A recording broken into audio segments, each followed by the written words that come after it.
Hi there, my name is Mark Granger, and this is my review of the Notch Sentei telescoping pole saw for TreeStuff.com. In my hand here I hold a 21-foot version of this saw. There's also a 16-footer available. I, for a number of years, have been using a Silky Hiawachi saw. I've actually been through a few of them. And I gotta say, this is pretty much a clone of that saw, down to the way that this buckles, the pin. Almost everything is exactly the same, except what they've done at Notch is really improve the one thing that I've griped about over the years, is that with the Silky Hiawachi, this is exactly the same, except they have a wrapped handle that over time this top cap ends up sliding around with daily use, and that starts to unravel, and it becomes a thing that you're doing again and again, where you rewrap it and put it on there and it comes apart. They've managed to make this a one-piece construction. It's a little bit thinner. I feel like it has a better purchase, a better feel in the hand, a little bit better grip. And that would be my main complaint about the other saw, so I feel like they've actually solved that. This is an incredibly effective saw. With 390 teeth, it actually has the same Hiawachi blade from Silky. I've cut limbs up to 6 inches in diameter with this blade with a moderate amount of effort.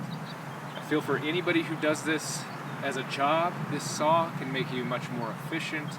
You get a lot more work done with this.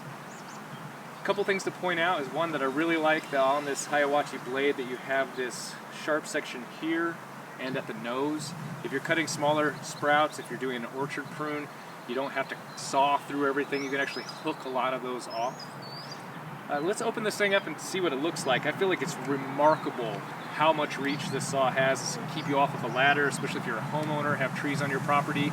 This is worth every penny of an investment if you're going to be cutting a lot of branches over the years. Check this out. One thing to be aware of is, if you use this day in, day out, really be mindful when you slide this to the pin, because if you slide this hard and fast, it has the propensity to split where these pins go, and the metal can actually end up being quite sharp. With that said, if you're paying attention, that's not an issue.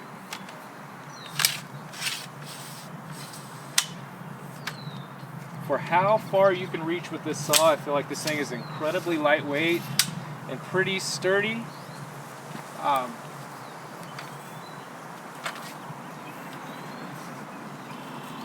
can see just how far I can reach with this thing. It is a little wobbly up there, as you can see, which is really not an issue as long as you keep the saw straight, keep smooth with your cuts.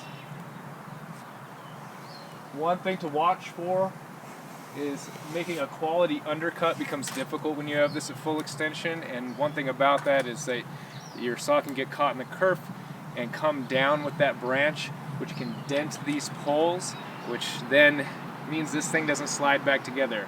There are replacement parts available, but I do think it's a saw you have to really be paying attention if you want this to last you a long time.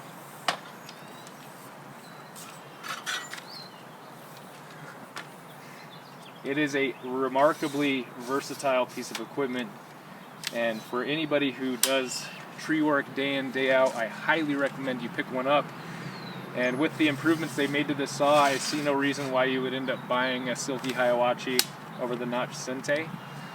We'll see how this holds up over time. The handle, while being quite a bit of an improvement, I do have some reservation about whether or not this will hold up sliding in and out of pull bins on a chip truck.